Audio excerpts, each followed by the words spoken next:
identifying a certain kind of trait. Now, not selfishness, just being self-centered. What does self-centeredness look like? Can be arrogant. What else? Conceited. Most people that are kind of self-centered are very conceited. What else? They talk more than they listen. They're more pushing their opinions. Very good. They talk more than they listen. And what do they talk about mostly? Themselves. What else? They use people. They use people. You get back to that principle that, isn't this interesting? That here's a secular book opening up with some very spiritual things here. You know, you don't work people. Christ didn't work people. He came to sacrifice himself that we might have life. And then here's another, very beginning of this book talks about this contrast, or these two elements of selfness and selfishness. What else does it look like? Say it again, I want to hear it. They're not able to give to projects that they're not leading. Yeah. Oh, that's very good. Yeah. If they're not in charge, they just ignore it. That's just too busy. I don't have time. Yes? Good. When they talk to you, it's what they're making a contact instead of friendship. They're making just a contact, kind of downlining you, or down, what do you call it? Networking you, and not really making a true connection. In speech and action, they're usually more concerned about what they're doing and what's going on in their lives than they are anything else. Just concerned about what's... It gets kind of sickening after a while sometimes. Now, these are not bad people. They're just people that are self-focused. But you put them in leadership, they can be very destructive. You got another thought? Just that they're looking for the opportunity to name drop anything that makes them look better than what they actually are. Yeah. Yeah, they like to boast, and they're braggarts many times. They're not very genuine people. They're not genuine, and that's the bottom line, isn't it? So that's what we're talking about here, is authenticity, a real, honest person. So we got two very interesting points. There's much more in the introduction, but let me take you now to the title of chapter number 1 is Be Yourself More with Skill. So the author of the book gets us going in the right direction, I think, right away. It's good to be yourself, but what are we going to add to it? Skill. So underline that. Now there's a book I held up, you may have forgotten about it, but I'll mention it again, by John Stanto and John W. Stanto. So many leaders, so little leadership. You remember that? I held it up the very first day of this class. So write it down again. So I'm repeating this name of this book again. So many leaders, so little leadership. Now we concede that there's a need for leaders. Every team works better if it has a leader. Every church works better if it has a pastor. I know a church right now has been without a pastor for 10 years. It's not doing well. It hasn't grown at all. It won't grow either until some folks are willing to step aside and let a pastor come in. And somebody asked me, said, do you think we can get a pastor for this church? And I said I wouldn't even recommend anyone going to this church until everybody that's been in control of the church for 10 years resigns. Because what a horrible place to be in, where people will not accept the idea of a leader.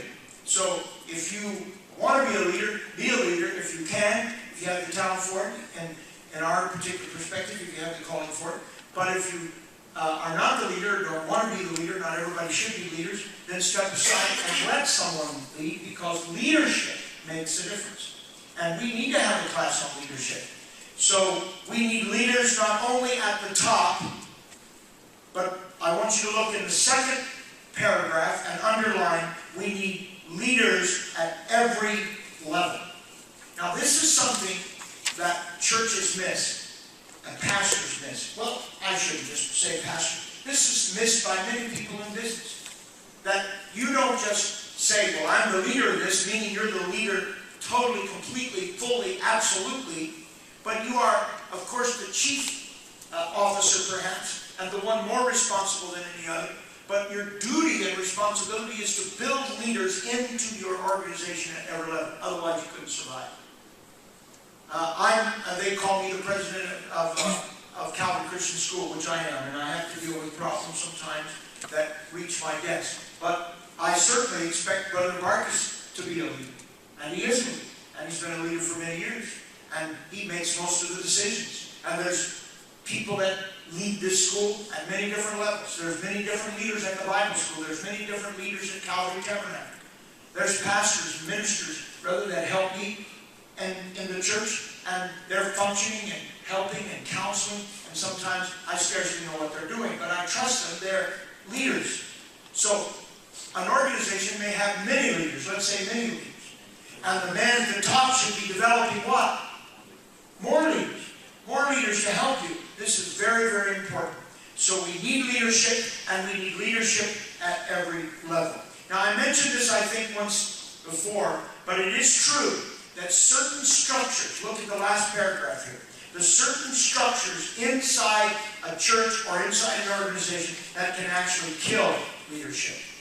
If you're going someday to take a church, you want to make sure that you have an opportunity to actually be the pastor of that church, because some churches are known for being pastor killers. Leadership, they suppress leadership instead of working with leadership. So that's a fair question for you to ask, not in a haughty way or heady way, but can I really be the leader of this organization? And if you become the leader, you're trying to develop leaders at every level. We have in our organization a chief bishop, a superintendent we call him, and of course presently Brother Bernard serves in that position. But is he the leader of everything in the organization? Well, of course not. That would be absurd. So we have district superintendents, we have presbyters, we have missionaries, we have pastors. All of those people are leaders in their own right, in their own place, in their own field. So good organizations then have a sensitivity toward developing people, and they have a sensitivity toward the kind of organization that they build. If you're ever given the chance to build a church from the ground up, you want your church to be a leadership sensitive church. You want it to cooperate. You want to teach it to cooperate with leaders. And what do you think some of the ways you could help somebody cooperate with a leader? How do you teach that to people? Have you thought about that? How do I teach people to cooperate with leaders? If you're developing leaders, you've got to give them an opportunity to lead, right? If my kids had come to me and I had overridden every decision she ever made, what would ultimately happen to her? Kids would not respect her at all. So if my wife made a decision as a mother and the kids come to me, I say, what did your mother say? Did your parents treat you that way? What did your mother say? What did your father say? And what a good smart parent will say, well, whatever mom told you to do, you do that, and don't come back to me again. You don't have to check with me. Mom told you to do that. That's the end of the discussion. Even if you disagree with your wife, or she may have, or your husband may have done it wrong. But that's what good leaders do. They don't override leadership unless it's absolutely necessary. They're constantly working not only to be a leader, but to build an organization that is leader responsive. It responds to leadership. It's easy to pastor a church that's had good, strong leadership and has been taught to respect leadership. And that leadership will automatically transfer. That makes sense? So, I can tell you that anybody that ever pastors Calvary Tabernacle Calvary has a very deep sense of leadership, and the importance of leadership. And whoever the pastor becomes, that leadership will, and that submission to leadership will be passed on to them immediately. Now that new pastor will have to earn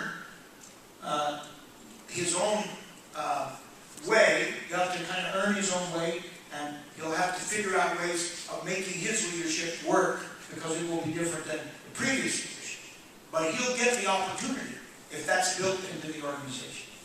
When President of the United States becomes President of the United States, the very Constitution is structured around a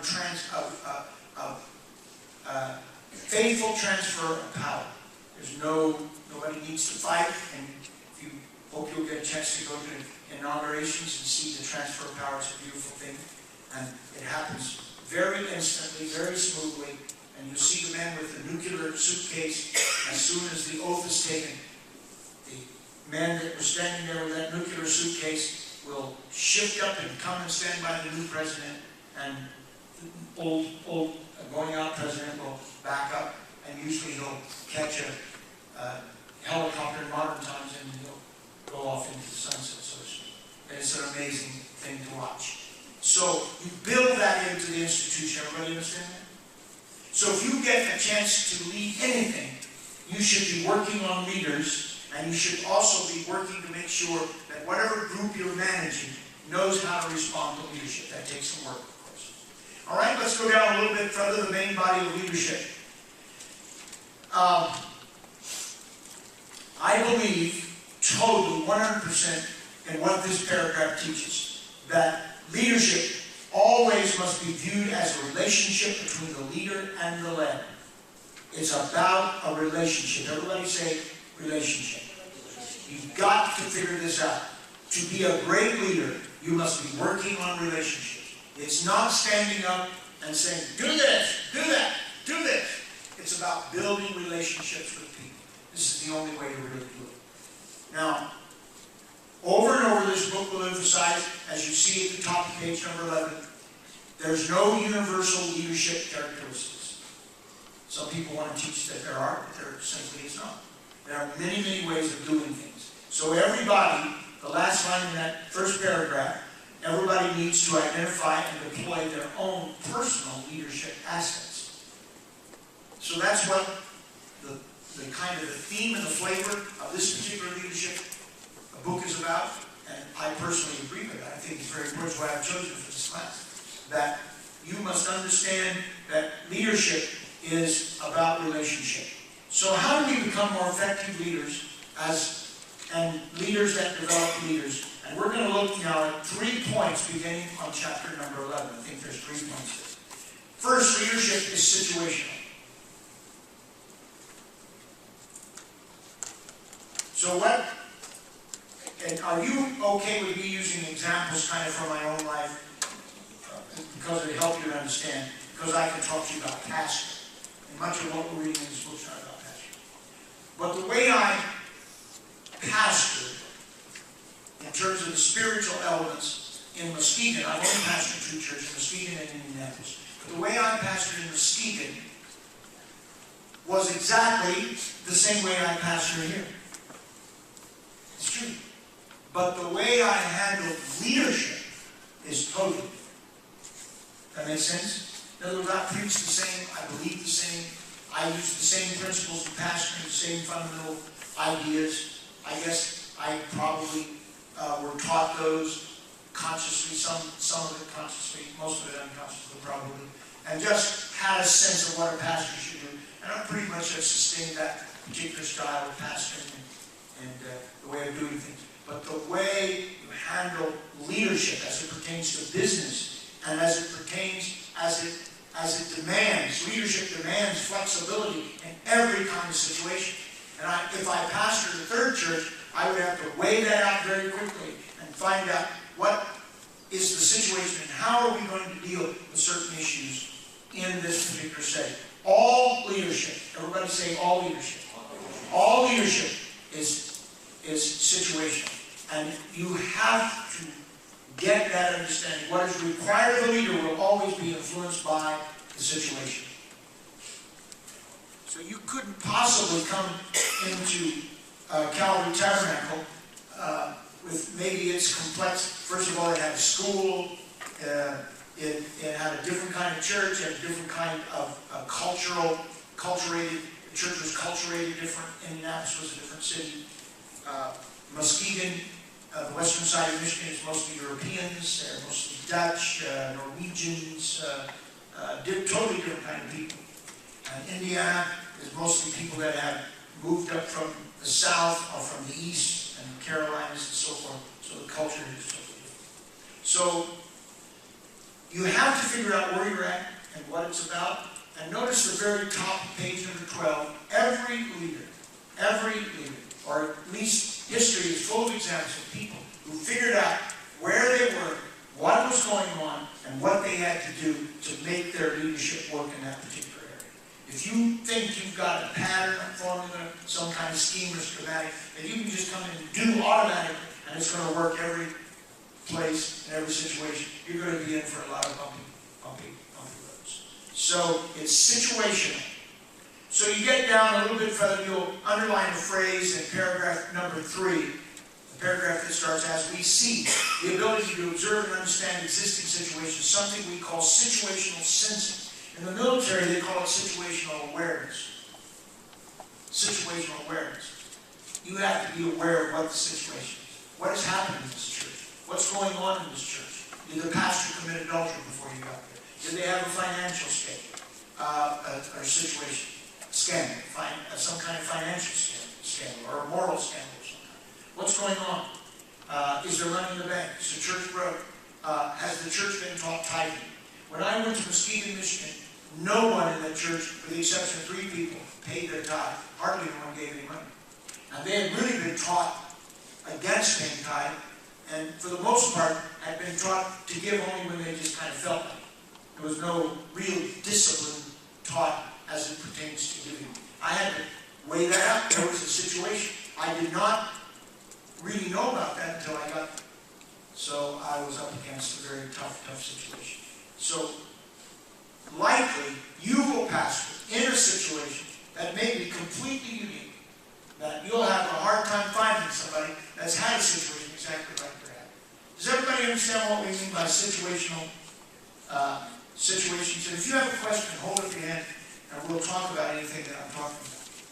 If you distract me. Bad time distraction. All right, now I'm going to ask you to underline something else. And this is another place where I was really attracted to this book a few years ago when I first started using it, because I really believe in what I'm going to talk to you about, which is mentioned to a little degree in this book, but I'm going to expand on it.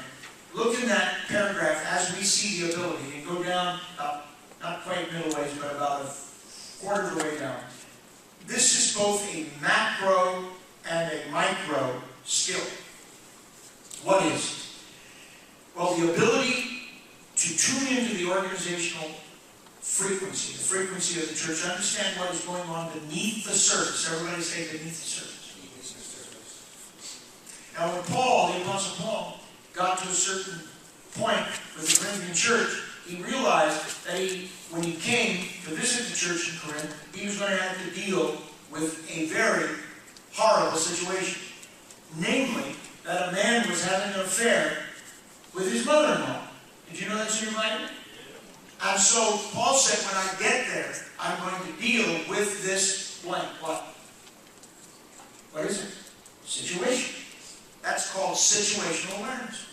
It would have been foolish for the Apostle Paul to go to Corinth and not be aware that a man who was in leadership was having an affair with his mother-in-law. What kind of spirit would that create in the church? You've got problems with the kids, you've got problems with the family, everybody's upset. And you say, well, that will never happen in any of the churches that I pastor. Guarantee you it will. Maybe not the mother-in-law thing, but it'll be somebody's in-law. And it just goes on. And it'll shock you. And you don't ever know where it's going to come from. What if you go into a church, as I just mentioned, that has had a pastor that had an affair? Now, it's one thing if a pastor has an affair with a waitress that nobody ever saw, or nobody knows, or a woman in another town. But what if a pastor has an affair with the deacon's wife?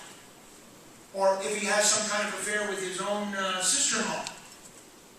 Or he has an affair with the choir leader, somebody visible in church. You got a totally different kind of situation. What if you go into a church where the pastor was arrested for homosexuality? In a public park? What would you do? You just go and try to ignore it? You can't ignore it. You got headlines in the newspaper.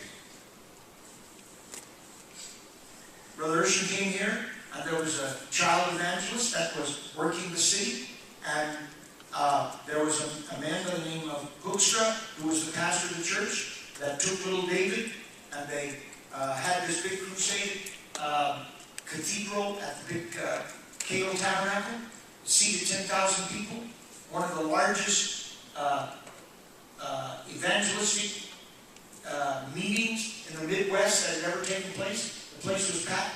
You can see the pictures if you want to research it. 10,000 people there every night. And there was the pastor of Calvary Tabernacle, was running that whole show. And he got very involved with a young kid that was called Little David. He dressed in Hopalong Cassidy outfits and prayed for people. And people were supposed to get healed. And it was just amazing. It was on television and it was covered in the newspapers. And then right in the middle of all of that, Brother Huckstra, who was one of, not the very first pastor, but was one of the first principal pastor of Calvary Tabernacle, decides that he doesn't believe in the essentiality of water baptism in Jesus' name anymore. He tries to convert the church. The church rebels against their own pastor, and they have a huge clash right in the middle of all that, because there is a big investigation as to where is all the money going in the thousands and thousands of dollars that was coming in the Little David crusade. And so the newspapers are screaming that somebody is stealing the money from the crusade, and there's this big financial scandal, and you just can't imagine, in the middle of that, Brother Hoekstra resigned, and along came N.A. Urshan. How would you like to come into a situation like that? That's called situation. That's what I mean. You don't ever know, but you've got to weigh it out. And of course, it goes without saying that Brother Urshan was a very masterful person, and even though he was a very young man when he started pastoring, he had tremendous abilities. But how did he work on that? How did he deal with that? He dealt with it in the micro way and in the macro. Now, what does the word micro mean? Does anybody know? And I'm going to give you a little thing. If you will remember this, if you will work on this, I promise you that what I'm getting ready to say to you right now will help you pastor, help you get things done. It'll help you in your organizational work if you're ever privileged to doing that. If you ever have a business, it will help you in your business. And it's a principle that I've lived by most of my life. And I want to tell you, my father taught me this lesson. And I have applied it every place I've ever been, in any situation I've ever been in, and it works. And we're going to work on this principle. There's two things involved. And my father didn't use the word micro and macro, but he always said this: you've got to remember to take care of the micro things. And what is a micro? Minute in scope or capability. Minute. That's what it says. Minute in scope or capability. Extremely. It's something minor. It's the small. So we say, Jesus said it's the big foxes that spoil the, what is it, how do you say it? Little foxes. Well, what do they do? Is that the big foxes or the little foxes? Oh, little foxes. So you've got to manage your leadership from the small things. Secondly, we have the word macro. I bet you can figure out what that means. What is it? Very large in scale. The universe is the macro. The little grain of sand on the beach is the micro. They both are very significant. I talked not too long ago in a sermon during the summer about trace elements. Traces of gold and traces of other minerals that appear in plants in the Amazon. And those trace elements make it possible for plants in the jungles of the Amazon to survive. But there is no gold in that area. So how do these plants get these little traces of gold? The winds of the Sahara Desert picks up sand, and there's little micro portions of gold in that sand, blows it across the ocean, plants it in the jungle of the Amazon, and those gold particles gets inside the plants and makes it possible for tropical plants to survive in certain kind of specific ways. And they're called trace elements. Life is filled with trace elements. And most people, I shouldn't say most people, but far too many people miss this point. You want to be a leader, you got to take care of the little things, because the little foxes swallow them. You gotta take care of grandma.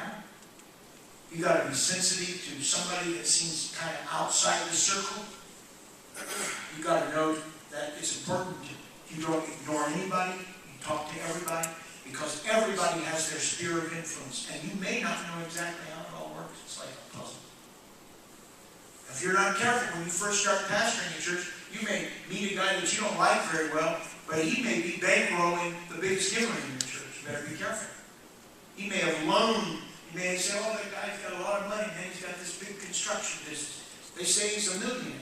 But there may be an old grouchy guy in the church that nobody likes all that well, but he may have loaned the first $2 million to that business. You have to be very careful. You have to figure some things out. You may see a family and you say, well, they're related to there, and they're related to there, and what you don't know, there may be somebody over here who was once married to this person, or a child that was adopted, and that child really belongs over here. Micro. And you got to go slow. You got to think about it. You can't take anything for granted. And this is very important. And many people just want to do the big thing. They want to do the great things. They don't want to deal with small things. And I've seen pastors who get frustrated. In fact, I get frustrated sometimes. I have to remind myself, little things matter. Little things matter. And you keep that in mind at all times. So this concept, very important, bring it right down. You should mark this in your book. You should circle it. And every time, anytime, in any situation that you're given a job, this is good teaching, boys and girls. You say, I got to look at this and I got to find the little things and the big things. I got to find the things that appear insignificant and treat them as being potentially a big thing. And some of the big problems can be solved by dealing with a small problem. Now, if you do very much counseling, let's say marital counseling, you'll find out that not all marital problems are cases of adultery, of alcoholism, or drug addiction, or robbing banks, or whatever. Most of it is small, little things that festered over the years, didn't get taken, and they did. Can I get a witness? Anybody want to talk about this? We're on number 1, situational sensing. This is fundamental to leadership. How do you get at that mindset? Well, you build relationships, and relationships are built one at a time. You can't build relationships in mass. So you can preach good every Sunday night. Let's say, let's do a church analysis here. It's got great people. I cannot build relationships with Calvary Tabernacle by preaching on Sunday night. I can instruct, I can encourage, I can challenge, I can rebuke. But to really pastor, I have to build one-on-one relationships. And that takes a lot of time.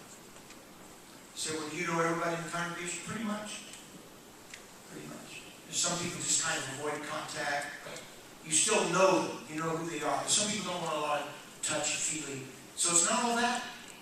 And I think somewhere in this book it mentions that, you know, when you're a leader, sometimes the people that help you the most are the people who are negative. They may appear negative, or I can't think of the word that's used in the book, but it's true. It's just, man, it's just kind of cranky. But don't dismiss those people. We wouldn't be sitting here today if one of the guys I didn't know very well, I didn't know him very well, and so we got ready to build a school. He's passed away now, and we were in a real bind, getting ready to launch out and buy this property, actually, long before we built the school. And we needed some money. And this man had told me, when I first got there, he didn't like me, he didn't vote for me, and he wished I was back in Muskegon. And that was my first contact. But I liked him because he was straightforward. So when we got ready to build this building, I felt this great arm, pretty good sized arm, come up on my shoulder. And he said, I want to help you with that school. I said, I need you. He said, I know you do. I'll put a check in there and give me that girl for you in there. That's great, thank you. And when I opened the check, it was $200,000. That's the guy that didn't want me to be there and voted against me. See, but I was always nice to him. I liked him. I genuinely liked him. I kind of liked it rough, because I'd grown up with people like that. And I knew people like that, and I knew sometimes they tested you with real hateful things.